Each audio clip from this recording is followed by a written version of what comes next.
ప్రార్థన చేసుకున్నాము. పరిశుద్ధుడ గొప్ప దేవుడ సర్వాధికారి సర్వశక్తి మంతుడ బలవంతుడా నీకు స్తోత్రం. గొప్ప దేవుడా నీకు స్తోత్రం. నాయన ప్రభా సహాయం చేయమని ప్రార్థన చేస్తున్నాను. ప్రభు వాకి వెత్తబడి చిన్న తండ్రి ప్రభ చెప్పుచున్న నాకు వినచున్న వాళ్ళకి ప్రభ నీ కృప కలుగునుగా కానీ ప్రార్థన చేస్తున్నాను.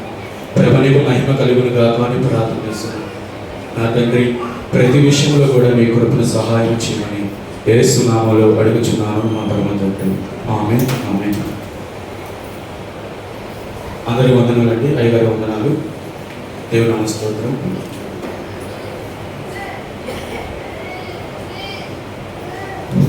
లాస్ట్లో విన్సెంట్ చెప్పిన సాక్ష్యము అందరు విన్నారు? సాక్ష్యం విన్నారా? ఎందుకని ఆ తల్లి జీవితంలో కార్యం దేవుడు చేశాడు, ఆ తల్లి జీవితంలోనే దేవుడు ఎందుకు కార్యం చేశాడు అంటే, ఎప్పుడైతే నువ్వు సన్నిధానానికి క్రమంలో వస్తూ ఉంటావో, ప్రతి బుధవారం శనివారం శుక్రవారం దేవుని ఆరాధిస్తూ ఉంటావో, ఖచ్చితంగా దేవుడు తన కార్యం ఖచ్చితంగా చేస్తాడు. ఆయన అన్యాయస్తుడు కాడు. ఎందుకంటే నేను బుధవారం చూస్తాను, శనివారం చూస్తాను, శుక్రవారం, బుధవారం శనివారం ఎప్పుడు చూసిన తల్లి గారు కనబడతాను వచ్చేది. అందుకని ఇందాక సాక్ష్యం చెప్పేటప్పుడు నేను చూస్తున్నాను, ఖచ్చితంగా దేవుడు అందుకని కార్యం చేశాడు. హల్లెలూయా. సరే, చిన్న వాక్యం ధ్యానం చేసుకుందాం. మనం చాలా విషయాల గురించి చాలా వాక్యాలు చెప్పుకున్నాం. అసలు పరలోక రాజ్యం గురించి కొన్ని విషయాలు మీకు చెప్తాను, జాగ్రత్తగా వినండి. మత్తయి సువార్త 11వ అధ్యాయము 11వ వచనంలో పరలోక రాజ్య మర్మములు ఎరుగుట మీకు అనుగ్రహింపబడి ఉన్నది కానీ వారికి చాలా. పరలోక రాజ్య మర్మములు సేవకులకు అనుగ్రహింపబడి ఉన్నది కానీ విశ్వాసులకి ఇప్పుడిప్పుడే దేవుడు తెలుసుకున్న వారికి అవి అనుగ్రహింపబడలేదు. అలాంటి కొన్ని విషయాలు మీకు చెప్తాను, జాగ్రత్తగా వినండి. అట్లాగే ఒకసారి చూడండి, దానియేలు గ్రంథంలోని దానియేలు గ్రంథము 2వ అధ్యాయము 28వ వచనం.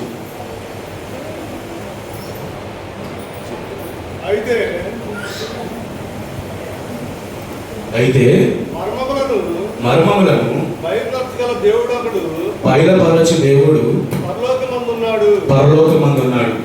చాలా ఎక్కడున్నాడంటే పరలోకమందు ఉన్నాడు.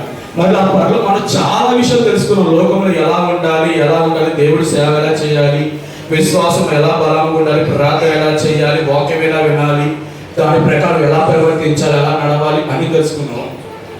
ఈ పరలోక రాజ్యం గురించి కూడా కొన్ని విషయాలు తెలుసుకుందాం. ఎందుకంటే పరలోక రాజ్యంలో ప్రవేశించాలి అంటే దానికి మనకు కొన్ని అర్హతలు కావాలి, కొన్ని పరీక్షలు కూడా మనం ఎదుర్కోవాలి. ఆఖరిలో జాగ్రత్తగా వినండి, ఆఖరిలో 1వ క్లాస్ నుంచి 2వ క్లాస్కి వెళ్తేనే ఎలా అంటేనే 1వ క్లాస్ పాస్ అవుతే 2వ క్లాస్కి అడుగు పెడతారు, లేదా అడుగు పెట్టిస్తారా? వెళ్ళరు. వాళ్ళు చూడటంతో రాయడంతో ఏదో ఒక పని చేస్తే కానీ నెక్స్ట్ క్లాస్కి అనుమతించదు. మరి అలాంటి నీ పరలోక రాజ్యంలో నేను అనుమతించాలి అంటే, పరలోక రాజ్యం నువ్వు చేరుకోవాలి అంటే, నీ కుటుంబం చేరుకోవాలంటే, మనకి కూడా ఈ జీవితం అనే ప్రయాణంలో కొన్ని పరీక్షలు ఎదురవుతాయి. కొన్ని పరీక్షలు మనకి ఎదురు, కొన్ని పరీక్షలు పాస్ అవ్వాలి. దాంతో పాటు ఆయన సన్నిధికి చేరుకోవాలి అంటే కొన్ని అర్హతలు కూడా మనకు ఉండాలి. కొన్ని పరీక్షలు వస్తాయి, కొన్ని అర్హతలు మనకు ఉండాలి. ఈ అర్హతలు పరీక్షలు నువ్వు ఎప్పుడైతే ముందుకు వెళ్తావో అప్పుడు మాత్రం నేను పరలోక రాజ్యం చేరుకోవడానికి దేవుడు అంగీకరిస్తాడు. అసలు పరీక్షలు ఏంటి, ఆ అర్హతలు ఏంటి అనేది కొన్ని విషయాలు చెప్తాను, చూడండి. ముఖ్యంగా మనం మొట్టమొదటి మన పరలోక రాజ్యం చేరుకోవాలంటే మనకేం కావాలంట? హల్లెలూయా, హల్లెలూయా చెప్పండి అమ్మా. పరలోక రాజ్యం చేరుకోవాలంటే మనం ఏం కలిగి ఉండాలి? రక్షణ కలిగి ఉండాలి. ఆ రక్షణ ఎక్కడి నుంచి వస్తుందంటే యేసయ్య నుంచి మాత్రమే రక్షణ వస్తుంది. అది మనుషుల వల్ల మనము పొందుకోలేము, అది దేవుడి వల్ల మాత్రమే మనము పొందుకుంటాం. తండ్రి చెప్పాడు కదా, ఏమన్నారు? నీటి మూలముగాను, ఆత్మ మూలముగాను, జన్మిస్తే కానీ మీరు పరలోక రాజ్యము చేరుకోరు. చాలా మంది నీటి మూలంగా జన్మిస్తున్నారు. ఎలాగని ఏంటయ్యా బాప్తిసం తీసుకున్నామంటే తీసేసుకున్నారు, కానీ ఆత్మ మూలముగా కడగబడడం లేదు, ఆత్మ మూలంగా పాపం ఒప్పుకోవడం లేదు. ఏదో అందరూ తీసుకోమంటే బాప్తిసం తీసుకుంటున్నారు, పెళ్లి బాప్తిసాలు అంటే తీసుకుంటున్నారు, కానీ దానికి తగిన విధంగా జీవించడం లేదు. అందుకని వారి పరలోక రాజ్యానికి చేరుకోలేకపోతున్నారు. బాప్తిసం మొన్న ఒక పెళ్లి వెళ్ళాను, బాప్తిసం తీసుకున్నారు, పెళ్లి మొత్తం పరిశుద్ధంగా జరిగింది. పెళ్లి అయిపోగానే బయట సౌండ్లు, ఆర్భాటాలు, మొత్తం లోకమే.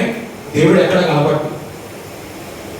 ఎందుకంటే మన బాప్తిసం మొట్టమొదటిగా మనకు కావాల్సింది రక్షణ. ఆ రక్షణ మనకి, ఆ రక్షణ తీసుకున్నప్పుడు మాత్రమే మనం ఖచ్చితంగా పరలోక రాజ్యము చేరుకుంటాం. మార్కు సువార్త 16:16లో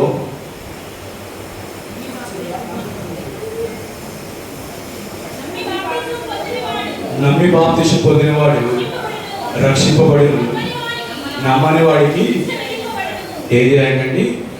నమ్మి బాప్తిసం పొందినవాడు రక్షించబడతాడు, నమ్మని వాడికి శిక్ష విధించబడుతుంది.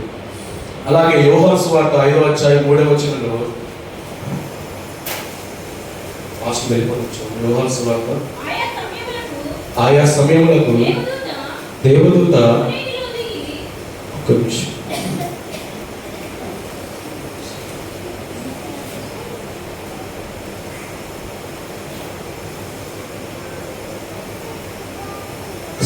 మార్కు సువార్త 16:16 ఎందుకంటే నమ్మి ఎప్పుడైతే నువ్వు బాప్తిసం తీసుకుంటావో మనము ఖచ్చితంగా రక్షించబడతాం, నమ్మకపోతే శిక్ష విధించబడుతుంది.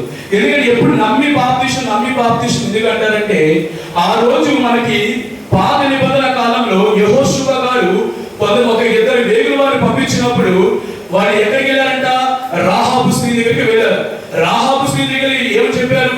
ఎవరైతే నీ గుమ్మము లోపల ఎవరు ఉంటారో వాళ్ళ ప్రాణాలకి మేము ఉత్తరవాదులము, ఎవరైతే గుమ్మం అవతల ఉంటారో వాళ్ళ ప్రాణాలకి వాళ్ళే ఉత్తరవాదులు.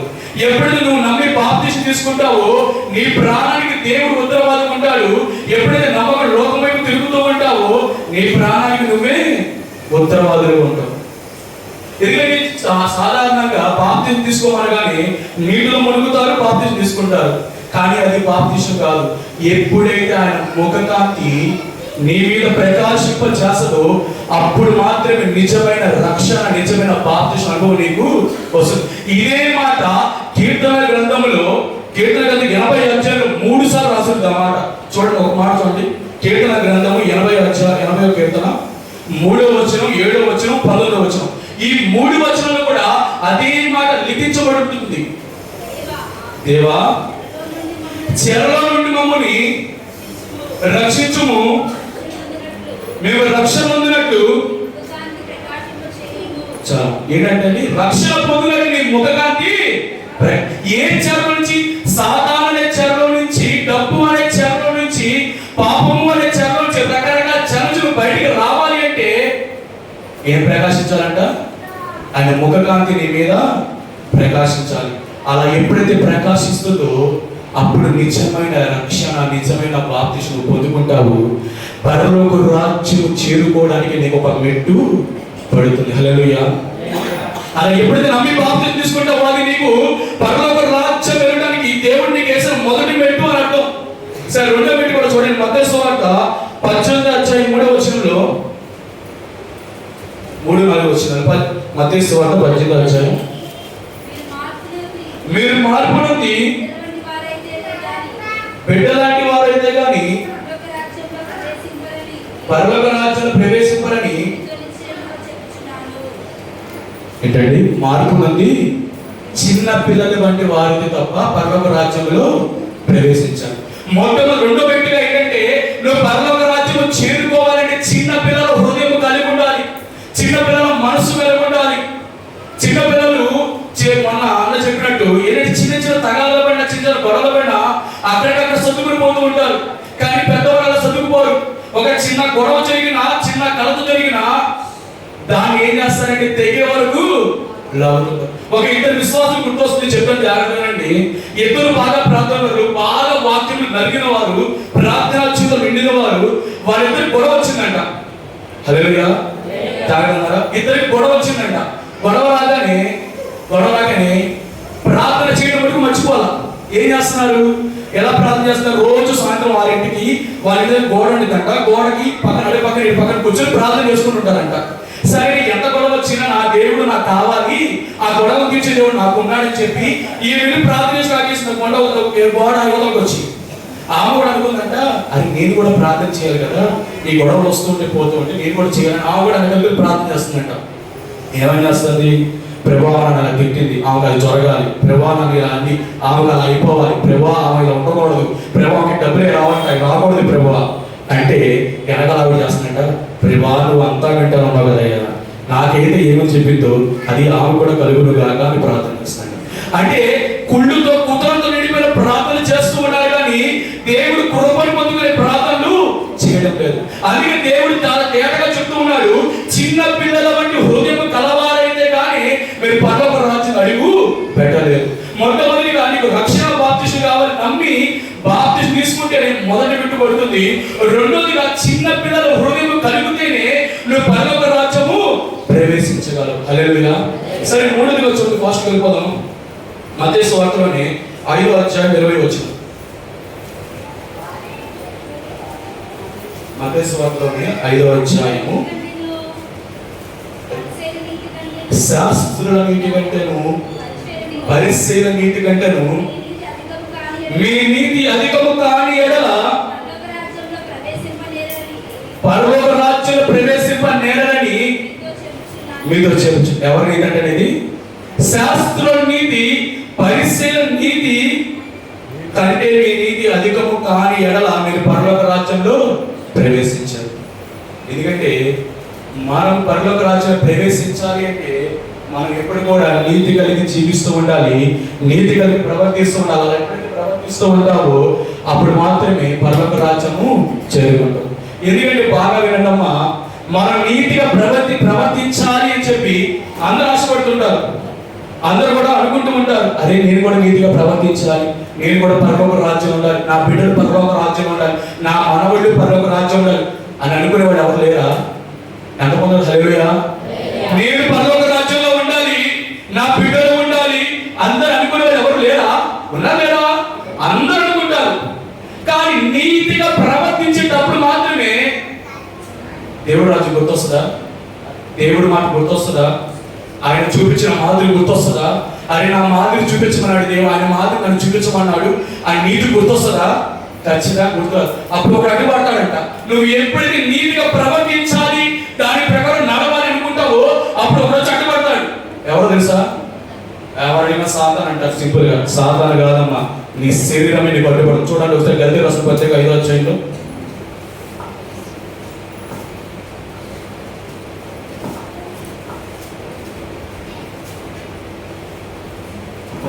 పత్రిక 4వ అధ్యాయము 29వ వచనం. అప్పుడు శరీరమును బట్టి పుట్టినవాడు ఆత్మను బట్టి పుట్టిన వాడిని చాలా ఏంటంట, శరీరమును బట్టి పుట్టినవాడు ఆత్మను బట్టి పుట్టిన వాడిని హింస పెట్టును. అవునా కదా? నీ ఆత్మీయ అసలు దేవుడు చెప్పాడు, నీతిగా ఉండు, ఆ డబ్బులు మనీగా ముట్టుకోవద్దు, నువ్వు అటు వెళ్ళద్దు అని ఆత్మ చెప్తాడు. శరీరం ఏ పర్లేదు తీసుకో, ఎవరు చూస్తున్నాడు, ఎవరు చూస్తున్నాడా అని శరీరం పుట్టిన వాడు ఆత్మని బట్టి పుట్టిన వాడిని హింస పెడతానే ఉంటాడు. అందుకని కొన్నిసార్లు అందుకే దేవుడు చెప్పాడు కదా, నువ్వు శరీర క్రియలను శరీర రాజ్యం చంపుకుంటే తప్ప నువ్వు పరలోక రాజ్యానికి వెళ్ళవు. అలా ఎప్పుడైతే నువ్వు చంపుకుంటే దేవుడు కృప వస్తుంది, పరలోక రాజ్యంలో నీకు 3వ మెట్టు పడుతుంది. ముఖ్యంగా 3 చెప్పానమ్మా మీకు. మొదటిగా నమ్మి బాప్తిస్మం తీసుకున్న వాటప్పుడు ఖచ్చితంగా ఒక మెట్టు పడుతుంది. రెండోదిగా చిన్న పిల్లల మనసు కలిగినప్పుడు మాత్రమే నువ్వు పరలోక రాజ్యం చేరుకోలేవు. మూడవదిగా ఏం చెప్పా, నీ నీతి అధికముగా ఉండాలి. అంటే ఏంటి? ఎక్కువగా ఉండాలి. అంటే నిజం చెప్పాలంటే అన్ని చెరువులు తన నీతిని చూపిస్తారు, కానీ క్రైస్తవుడు తన నీతిని చూపించడానికి చాలా ఇబ్బంది పడుతుంటాడు, చాలా నలిగిపోతూ ఉంటాడు. అన్ని నీతిని జీవిస్తున్నారు కానీ క్రైస్తవుడు దేవుని నమ్మకాల బిడ్డ ఏదో ఒక పనిలో నీతిగా ఉండాలంటే ప్రాణం ఒప్పుకోవట్లా కొన్నిసార్లు. ఇక శరీర సంబంధమైన దేహము, శరీరం, ఆత్మ మీరు బ్రతుకున్న సేపు ఆత్మ సంబంధం దేవుడికి నువ్వు దగ్గరగా వెళ్ళలేవు. దగ్గరికి వెళ్ళడం వారి క్రియలు ఒక ఉదాహరణ చెప్తాను వినండి. ఒక క్రైస్తవ దాని ఉన్నాడు, సంఘంలోకి వచ్చి పాటలు పాడుతూ ఉంటాడు, ప్రార్థన చేస్తూ ఉంటాడు, దేవుడి సన్నిధిలో నిలబడుతూ ఉంటాడు. అలాగే దేవుడి సన్నిధిలో వాడబడుతున్న ఆ వ్యక్తి కటిక పేదవాడు. ఎవరంట? కటిక పేదవాడు. ఏ రోజు సంపాదించుకుంటే ఆ రోజు పూట గడిచే వ్యక్తి ఆయన. అయినా సరే దేవుడి మాట మర్చిపోకుండా ప్రతి ఆదివారం సంఘానికి వెళ్ళి పాటలు పాడుతూ దేవుడు స్తుతిస్తూ దేవుడు ఆరాధిస్తున్న వ్యక్తి ఆయన. ఇలా ఆరాధిస్తూ ఉంటే ఒక రోజు బస్సులో ప్రయాణం చేస్తూ ఉన్నాడు. ఎప్పుడో ఒకసారి చెప్పాను వినండి మళ్ళీ. ఎప్పుడో బస్సులో ప్రయాణం చేస్తూ ఉన్నాడు. ప్రయాణం చేస్తూ ఉంటే బస్సు కండక్టర్ వచ్చేసరికి ఒక 50 రూపాయలు నోట్ ఇచ్చి టికెట్ ఇవ్వమని 50 రూపాయలు నోట్ ఇచ్చాడు. ఇవ్వగానే 10 రూపాయల టికెట్ అయితే ఆ కండక్టర్ 50 రూపాయలు తీసుకొని ఎంత ఇవ్వాలి? 40 రూపాయలు ఇవ్వాలి. ఎంత ఇచ్చాడు? 490 రూపాయలు ఇచ్చాడు. ఎంత ఇచ్చాడు? 490 రూపాయలు ఇచ్చాడు. ఇప్పుడు ఇంత చెప్పుకున్నాను కదా, శరీరం బట్టి పుట్టినవాడు ఆత్మని పుట్టినవాడిని హింస పెడతాడా? ఇప్పుడు అదే హింస అర్థం పడేది. ఏమంటాడు? నువ్వు దొంగిలించావా? నీకు డబ్బులు దొరికాయా? రాలేదు కదా. ఎవరు ఇచ్చారు? నువ్వు దొబ్బలేదు కదా, వెళ్ళి ఉంచేసుకోండి. శరీరం పుట్టినవాడు. కానీ ఆత్మని బట్టి పుట్టినవాడు ఏమన్నాడు? ఇచ్చేయి, ఆ డబ్బులు మనగా ఇచ్చేయి అంటున్నాడు. అంటే ఆ పక్కన కూర్చొని కండాక చూస్తూ ఉన్నాడట. వీడు డబ్బులు ఇస్తాడా ఇవ్వడా, డబ్బులు ఇస్తాడా ఇవ్వడా చూస్తూ ఉంటే చెప్పాలంటే ఒక విషయం చెప్పినామా, మన 2 కళ్ళు కొంతమందిని చూస్తుంటాయి కానీ చాలా మంది కళ్ళు మనం చూస్తూనే ఉంటాయి. ఏం చేస్తున్నాడు, ఎలా ఉంటున్నాడు, ఎలా మాదిరి నడుస్తున్నాడు, దేవుడి క్రియలు ఎలా వివరిస్తున్నాడు, దేవుడి మాటలను ప్రవర్తిస్తున్నాడా. అలాగే ఈ కండక్టర్ ఒక హిందువు, ఒక అన్యజనుడు ఈ విశ్వాసం పరీక్షిస్తున్నాడు. ఎందుకంటే ఈ కండక్టర్ అంట చర్చి పక్కనే ఉంటుందంట, చర్చి కానుకుని ఉంటుందంట. ఆ విషయం ఇతను తెలియదు. ఎవరికి తెలియదు? విశ్వాసికి తెలియదు. ఎప్పుడు ఆనంద పాట పాడుతూ ఉంటాడంట. పాటలు పాడుతూ ఉంటే ఆ పాటలో దేవుడికి మహిమ వస్తూ ఉంటే ఏంటిలా గొంతు చించుకొని పాటలు పాడుతూ ఉంటారు.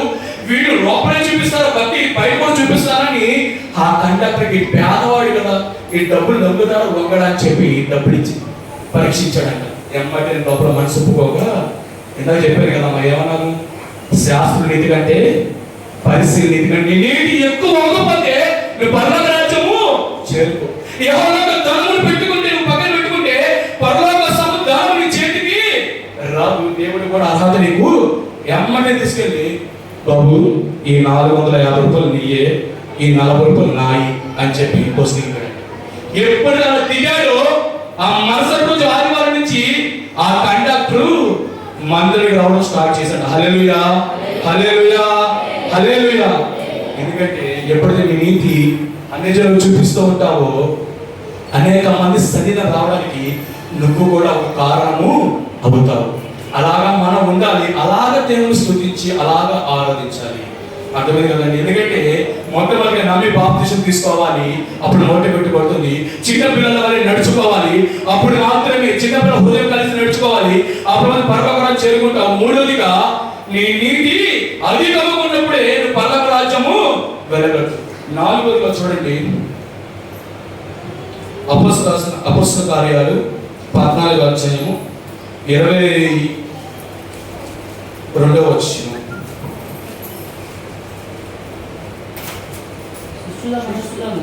శిష్యుల మనసులను దృఢపరచి విశ్వాసమందు నిలకడగా ఉండవలననియు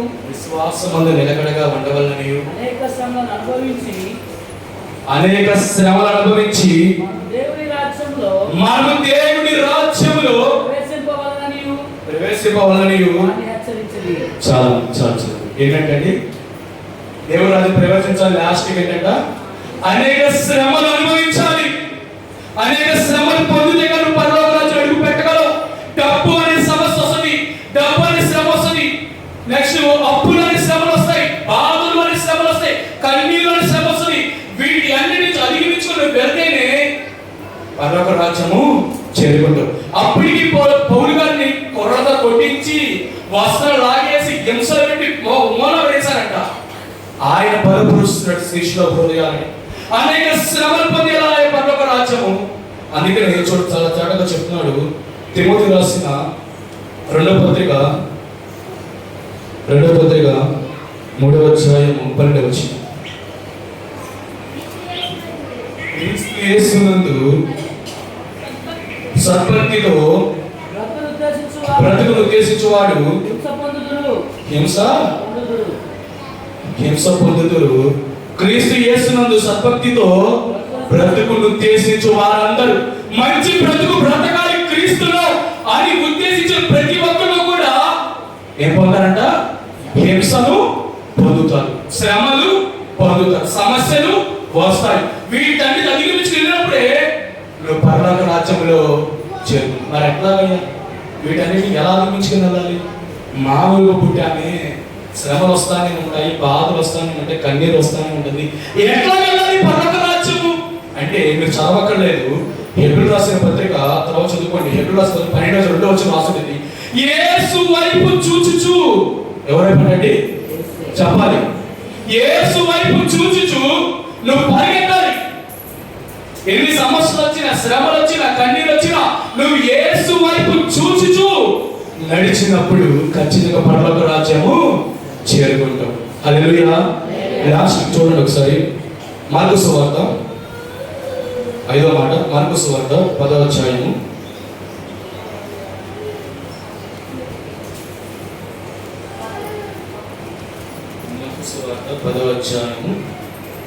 21వ.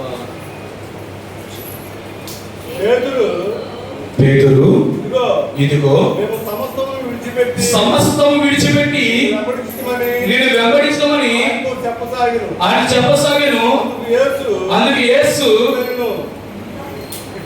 ఇట్లా నేను నా నిమిత్తమును సువార్త నిమిత్తమును ఇంటినైనను అన్నదమ్ములైనను అక్క చెల్లెలైనను తల్లిదండ్రులైనను పిల్లలైనను భూములైనను విడిచినవాడు ఇప్పుడు యెహోమందు అంటే ఎక్కడండి? యెహోమందు అంటే ఈ లోకము, పరమందు అంటే పరలోకము. నూరంతలుగా ఇళ్లను, అన్నదమ్ములను, అక్క చెల్లెలను, తల్లులను, పిల్లలను, భూములను రాబో లోకమందు నిత్య జీవమును పొందునని మీకు నిశ్చయముగా చెప్పుచున్నాను. ఆయన కొరకు ఎవరైతే సమస్తం విడిచిపెట్టి ఆయన వెంబడిస్తారో, అన్నదమ్ములను, అక్క చెల్లెలను, భూములను, వాస్తులను సమస్తం విడిచిపెట్టి ఆయన్ని ఎవరైతే వెంబడిస్తారో, నేను ప్రభువును నమ్ముకున్నాను సమస్తం కోల్పోయాను అని చెప్పినవాడు ఎవడు ఉన్నాడా? ఎవడు కూడా లేడు. నువ్వు నీ బిడ్డని, నీ భార్యని, లేకపోతే నీ పిల్లలని, లేకపోతే నీ కుటుంబాన్ని కోల్పోతే దేవుడు సంతోషమా? నువ్వు పేదవాడుకుంటే దేవుడు సంతోషమా? దేవుడు ఏం చెప్పాడు? తన బిడ్డను తలగానే ఉంచుతాను కానీ తోకగా ఉంచడు. ఆయన పై స్థానంలో ఉంచుతాడు కానీ తన బిడ్డల్ని కింద స్థానంలో ఉంచడు. ఆయన అది సమస్తము విడిచిపెట్టబడ్డాడు. ఎట్లాగంటే అక్కడ 2 మీకు సరిగ్గా చదివితే మార్కు సువార్త 10వ అధ్యాయంలోనే 29వ వచనంలో మొత్తము కోల్పోయాడు, 30వ వచనంలో మొత్తము సంపాదించుకున్నాడు. అదేనమ్మా 29వ వచనంలో మొత్తము కోల్పోయాడు, 30వ వచనంలో మొత్తము సంపాదించుకున్నాడు. ఎలా సంపాదించుకున్నాడంటే అన్న తమ్ముళ్ళు, ఆస్తులు, భూములు, వాటన్నిటితో పాటు నిత్య జీవము అనేది సంపాదించాలి. హల్లెలూయా. నువ్వు అనేక మంది కొరకు చాలా విడిచిపెట్టినాను, పరలోకం చేరుకోలేవు. నువ్వు దేవుడి కొరకు సమస్తం విడిచిపెడితే, దేవుడి కోసం సమస్తం వదిలిపెట్టే, పౌలు గారు సమస్తం పెంట తెచ్చుకొని పక్కన పడేసినట్టు నువ్వు కూడా సమస్తము విడిచిపెడితే దేవుడు నీకు 200 అభిషేకము, 200 ఆశీర్వాదం దేవుడు నీకు ఇచ్చి దాంతో పాటు బోనస్ అనే నిత్య జీవం కూడా దేవుడు నీకు ఇస్తాడు. హల్లెలూయా. అలాంటి కృప మనకు కావాలంటే ముఖ్యంగా మీకు 5 పాయింట్లు చెప్పాను. పరలోక రాజ్యం ఎలా చేరుకోవాలంట? మొట్టమొదటిగా నమ్మి బాప్తిసము తీసుకోవాలి, మొదటి పెట్టుబడుతుంది. రెండో వ్యక్తి ఏంటంటే చిన్న పిల్లల హృదయం కలిగి ఉన్నప్పుడే నువ్వు పరలోక రాజ్యము చేరుకుంటావు. మూడోదిగా నీ నీతి అధికమాగిన నువ్వు పరలోక రాజ్యము నీ నీతి అధికముగా ఉండాలి. మన నాలుగో మాట, అనేక శ్రమలు పొంది పరలోక రాజ్యము చేరుకోవాలి. బాధలు అనే శ్రమలు, అప్పులు అనే శ్రమలు, ఇబ్బంది శ్రమలు, రకరకాల శ్రమలు పొందుకుంటూ యేసు వైపు చూచుచు నడిచినప్పుడు మాత్రం పరలోక రాజ్యము చేరుకుంటాం. ఐదో మాట, సమస్తము విడిచిపెట్టారు. సమస్తం విడిచిపెట్టి దేవుడు చెప్పాడు కదా, మా ఇషేకంలో ఏమన్నాడు, మీరు అవంతమైన వాడు 1000 మందమును ఎన్నికైన వాడు బలమైన జనాంగము అగుదురు. మరి దేవుడే మాట చెప్పినప్పుడు ఆయన చెప్పాడు కదా, ఏమన్నాడు, ఆకాశ భూమి గతించిన నా మాటలు గతించు అని దేవుడు చెప్పాడు. కాబట్టి ఈ 5 పాయింట్లు మనం గుర్తుపెట్టుకొని ప్రార్థన చేసుకుంటే ఎప్పుడైతే పరలోక రాజ్యం ప్రభువా నేను వెళ్ళాలయ్యా, నా కుటుంబం వెళ్ళాలి, నా బిడ్డలు వెళ్ళాలి అని ఎప్పుడైతే మనస్ఫూర్తి కోరుకుని ప్రార్థన చేస్తావో ఖచ్చితంగా దేవుడి కృప వస్తుంది. ఇప్పుడు ఇవన్నీ మీకు పరీక్షలు, అవునా కదా? నమ్మి బాప్తిస్మం తీసుకొని లోక సంబంధ కార్యం విడిచిపెట్టాలంటే ప్రాణము ఒప్పుకోదు. ఒక పరీక్ష. ఇప్పుడు చెప్పిన 5 పాయింట్లు కూడా 5 పరీక్షలు, అవునా కదా? శ్రమలు పొందడము కూడా ఒక పరీక్ష, బాధలు పడడం కూడా ఒక పరీక్ష, గొడవలు జరిగినప్పుడు మన హృదయం మన అదుపులో ఉంచుకోవడం కూడా ఒక పరీక్ష. చెప్పాడు సాంఘికంలో ఏం చెప్పాడు, పరాక్రమశాలుల కంటే దీర్ఘశాంతము గలవాడు శ్రేష్ఠుడు. పట్టణములు స్వాధీనపరచుకున్న వాడు కంటే తన హృదయం స్వాధీనపరచుకున్న వాడు శ్రేష్ఠుడు, ధన్యుడు. హల్లెలూయా. అలా ఎందుకంటే ఎన్ని పరీక్షలు. సరే ఫాస్ట్ వెళ్ళిపోదాం. మరి కొన్ని అర్హతలు కావాలనుకున్నాం కదా, కొన్ని పరీక్షలు వచ్చినాయి, కొన్ని అర్హతలు ఫాస్ట్ వచ్చి ముగించేస్తాను. చూడండి ఫాస్ట్ గా. పరలోక రాజ్యం ప్రవేశించాలంటే మనకి ముఖ్యంగా 3 అర్హతలు ఉంటాయి. మొదటి అర్హత క్షమించే హృదయము, రెండో అర్హత ప్రార్థన జీవితము, మూడో అర్హత ఏంటంట చెప్పండి అమ్మా, తెలియదు మీకు? విశ్వాసం. ఏంటంట? విశ్వాసం. క్షమించే హృదయము, రెండోది ప్రార్థన జీవితం, మూడో విశ్వాసం. మూడింటి గురించి ఫాస్ట్ చెప్పేస్తాను. చూడండి మత్తయి సువార్త 18వ అధ్యాయం 21 వచ్చి ఫాస్ట్ తీయండి.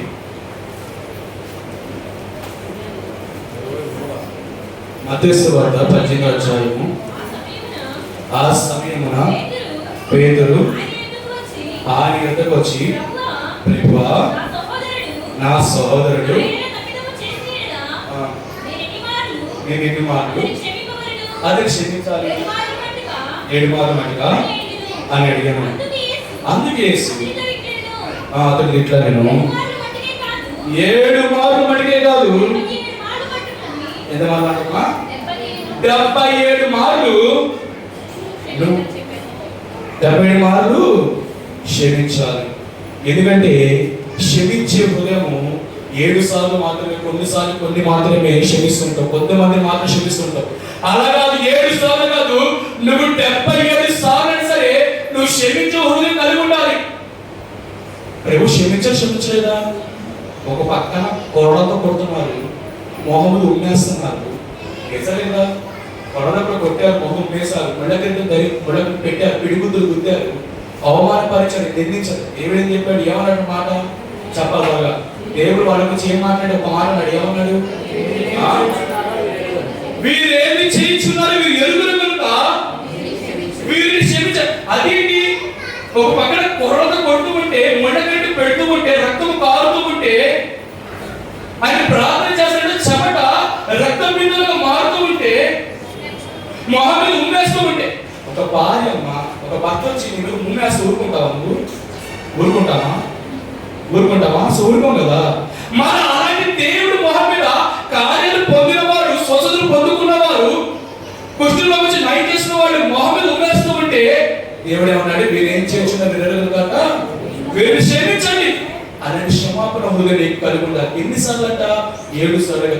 77 సార్లు సరే నువ్వు క్షమించడం కలిగి ఉంటేనే నీకు ఒక అర్హత పరలోక రాజ్యం వెళ్ళడానికి. చూడండి అక్కడ ఎట్టాలి. అలాగే 18 వచ్చిన 35 వచ్చింది, లాస్ట్ వచ్చింది. మీలో ప్రతి వాడును తన సహోదరుని హృదయపూర్వకంగా క్షమింపని యెడల నా పరలోకపు తండ్రి ఆ ప్రకారమే, నువ్వు హృదయపూర్వకంగా క్షమించకపోతే నా పరలోకపు తండ్రి నిన్ను కూడా ఆ ప్రకారమే క్షమించాడు. అలాగే చూడండి మత్తయి సువార్తలోని 6వ అధ్యాయం 15వ వచనంలో, 6వ 6వ అధ్యాయము కావున 6వ అధ్యాయము 15వ వచనం. మీరు మనుషుల అపరాధములను క్షమింపకపోయిన యెడల తండ్రియు మీ అపరాధములను క్షమింపడు. మనుషుల అపరాధములను క్షమించబోతే తండ్రి మీ అపరాధములు కూడా క్షమించడు. అలా ఎప్పుడైతే క్షమాపణ కలిగిన హృదయము, క్షమించే హృదయము ఎప్పుడైతే నువ్వు కలిగి ఉంటావో ఖచ్చితంగా నీకు అర్హత వస్తుంది. చూడండి రెండో మాటగా రోమిలకు రాసిన పత్రిక 12వ అధ్యాయము వాస్తవం వెళ్ళిపోదాం. 12వ అధ్యాయము 11-12 వచనాలు. ఆసక్తి విషయంలో మాంద్యులు కాక ఆత్మయందు తీవ్రత గలవారై ప్రభువును సేవించుడి, నిరీక్షణ గలవారై సంతోషించుచు శ్రమయందు ఓర్పు గలవారై వ్యాధులయందు ప్రార్థనయందు శ్రమలయందు ఓర్పు గలవారై పట్టుదలతో ప్రార్థన ఎప్పుడైతే చేస్తావో అది నీకు రెండవ అర్హత. పట్టుదలతో నువ్వు ప్రార్థన చేయాలి. అది ఇప్పుడు ప్రార్థన చేసిన దేవుడికి సమాధానం లేదు, రేపు ప్రార్థన దేవుడు సమాధానం ఇవ్వట్లేదు, కొన్ని సంవత్సరాల నుంచి ప్రార్థన చేస్తున్నాను దేవుడు నాకు ఎందుకు సమాధానం ఇవ్వట్లేదు అని దేవుడు విడిచిపెడితే ఒకడు గాలం వేసి రెడీగా ఉంటాడంట కింద దాకా వెళ్ళిపోవడానికి. పట్టుదలతో ఎప్పుడు ప్రార్థన చేస్తూ ఉంటావు దేవుడు కృప మనకు వస్తుంది. ఇలాగా ఆత్మయందు తీవ్రత గలవారై పోట్లాడేటప్పుడు తీవ్రత గల పోట్లాడేటప్పుడు అసలు ఈ మనిషి అయినా క్లాస్తో కూడా నాకు నిజంగా ఇతను యేసుప్రభువుని నమ్ముకున్న వాడా తెలుగును పోట్లాడుతూ ఉంటారు. ఆ మాట సాత్విక ప్రేరేపిస్తూ ఉంటుంది అవునా కదా. అలాంటి మాటలు మాట్లాడేటప్పుడు కూడా ప్రేరేపిస్తూ ఉంటాయి. నువ్వు ఏం చేయాలంటే పట్టుదల కలిగి ప్రార్థన చేయాలి. శ్రమ ఓర్పు ఆత్మయందు తీవ్రత గలవారి ప్రార్థన చేయాలి, పట్టుదలతో ప్రార్థన చేయాలి. అలాగే ఎప్పుడు నువ్వు ప్రార్థన చేస్తావో నువ్వు పరలోక రాజ్యం చేరుకోవడం దేవుడు నీకు రెండవ అర్హత ఇస్తాడు. మొదటిగా ఏం కావాలంట? క్షమించే హృదయం కావాలి నీకు. రెండవదిగా ప్రార్థన జీవితము కావాలి. 18 సంవత్సరాల నుంచి నడుము ఊగిపోయిన స్త్రీ ఎక్కడ సన్నిధిలో కూర్చొని దేవుడు కనిపెట్టుకోలేదా? కనిపెట్టుకుంది. దేవుడు ఏం చెప్పాడు చూసేమంటేనే, అమ్మా నీకు స్వచ్ఛత కావాలా, అమ్మా నీకు విడుదల కావాలా అని అడిగాడా? అడగల. ఏం చెప్పాడు? ఈ అమ్మాయిని పిలిచాడు. చూడండి ఒకసారి మాట చూడండి, ఫాస్ట్ ముందుకు వెళ్ళిపోదాం. లోకస్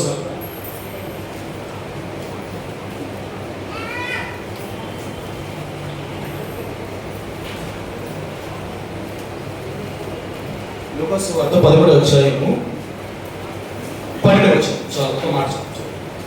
లోకస్ వార్త 13వ అధ్యాయం 12వ వచనం. యేసు ఆమెను చూచి రమ్మని పిలిచి, అమ్మా నీ బలహీనత నుండి చాలు. ఏం చేశాడట? యేసు చూచి రమ్మని పిలిచి, అమ్మా నీ బలహీనత నుండి విడుదల పొందావు. అదేంటి? నీ స్వస్థత కావాలా, నీకు ఆరోగ్యం కావాలా, నీకు విడుదల కావాలా అని అడగకుండా నీ బలహీనత నుండి విడుదల పొందావు అని ఎందుకు చెప్తున్నాడు దేవుడు? ప్రార్థన జీవితం కలిగి ఉంది. 18 సంవత్సరాల సన్నిధిని విడిచిపెట్టలా. అందుకని కృప వచ్చి అలాంటి ప్రార్థన జీవితం కలిగి ఉండాలి. మూడవ విశ్వాసం. చూడండి ముగించేసిన ఎబ్రిల్ రాసిన పత్రిక 13వ అధ్యాయము. ఎబ్రిల్ రాసిన పత్రిక 13వ అధ్యాయం. ఎలాంటి విశ్వాసం కలిగి ఉండాలి? శ్రమ రాగానే మారిపోయే విశ్వాసమా? దుఃఖం రాగానే మారిపోయే విశ్వాసమా? లేకపోతే సంతోషం ఉన్నప్పుడు ఒక విశ్వాసమా, దుఃఖం ఉన్నప్పుడు ఒక విశ్వాసమా? అలాంటి విశ్వాసాలు కాదు. దేవుడు చెప్తున్నాడు ఎబ్రిల్ రాసిన పత్రిక 13వ అధ్యాయం 7వ వచనంలో, నీకు దేవుడి వాక్యం బోధించి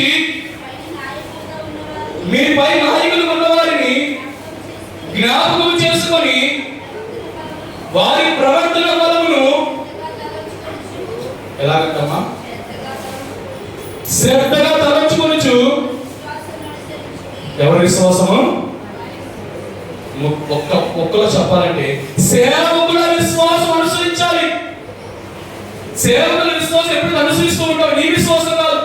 శ్రమ వచ్చినప్పుడు ఒకలాగా, శ్రమ పోయినప్పుడు ఒకలాగా, దుఃఖం వచ్చినప్పుడు ఒకలాగా, దుఃఖం లేనప్పుడు ఒకలాగా, అది బాధ ఉన్నప్పుడు ఒకలాగా, బాధ లేనప్పుడు ఒకలాగా, అది బాధ ఉన్నప్పుడు ప్రేమ ఏడ్చి ప్రార్థన చేస్తాం.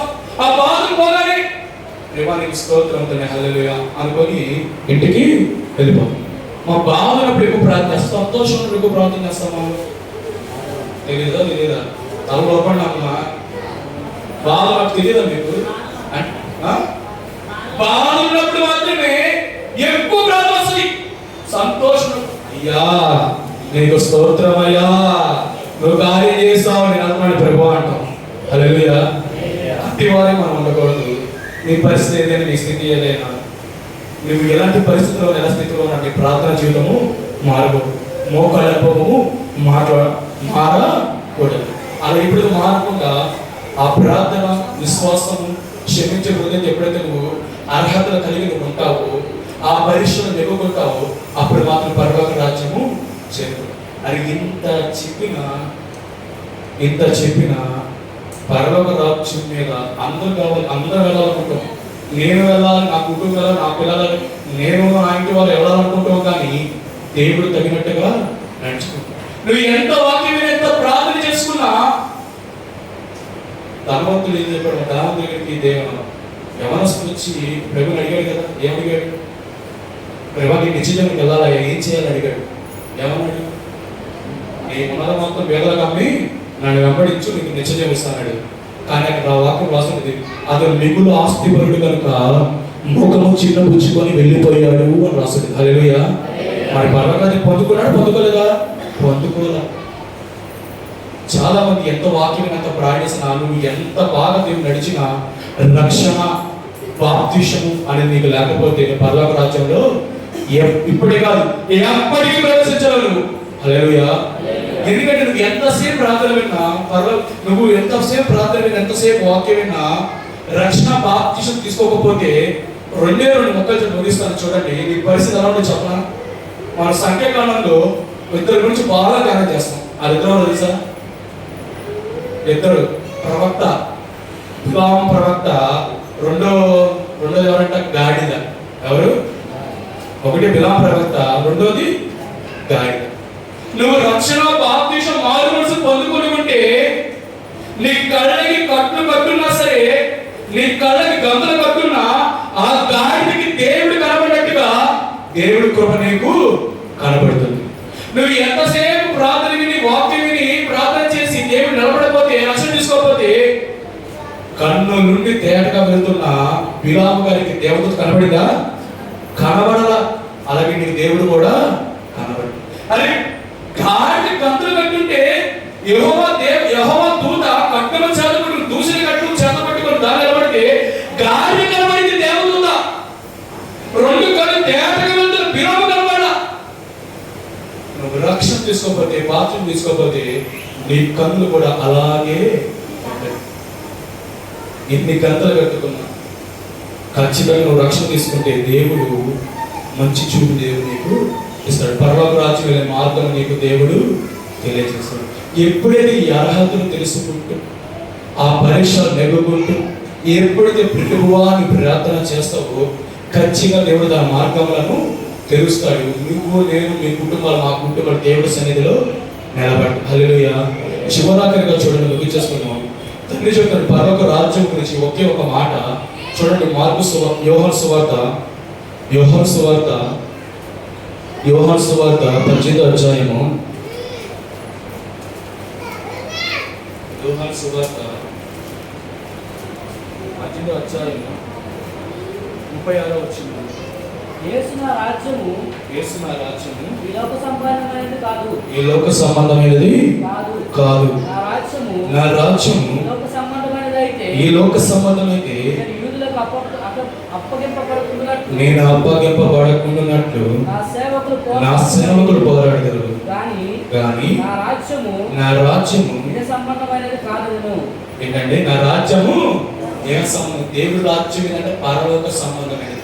అలాంటి రాజ్యములో నువ్వు, నేను నిలబడాలి అంటే ఆ పరీక్షలు దాటుకుంటూ అర్హతలో మన వంతు దేవుడి సన్నిధిలో నిలబడదాం. చివరి వచ్చిన అక్కడే యోహాను సువార్త 6వ అధ్యాయంలోనే 27వ వచనంలో,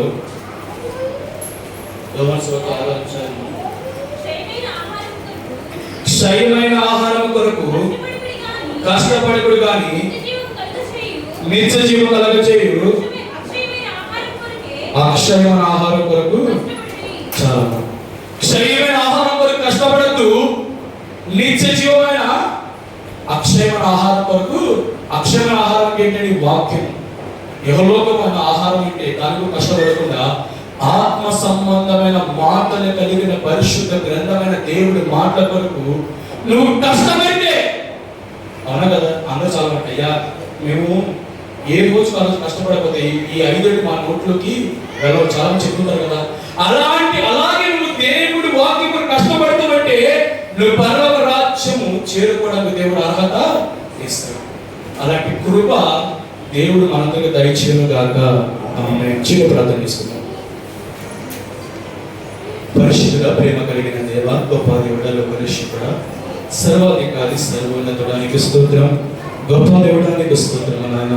ప్రభువా, యెహోలోక ఆహారం కోసం కష్టపడితేనే ఉన్నాం, శ్రమ పడితేనే ఉన్నాం. కానీ ప్రభా నా తండ్రి, యేసయ్య ఎంత తిన్నా ప్రభా నా తండ్రి నాయన, యేసయ్య నా ప్రభా నా వాటి కొరకు కష్టపడి నా తండ్రి పరలోక సంబంధమైన ప్రభు నీ రాజ్యానికి తీసుకెళ్ళి నేను మర్మములు తెలియజేసి నా పరిశుద్ధ గ్రంథము కొరకు, వాక్యము కొరకు ఆశపడే వారికి సహాయం చేయండి నాయన.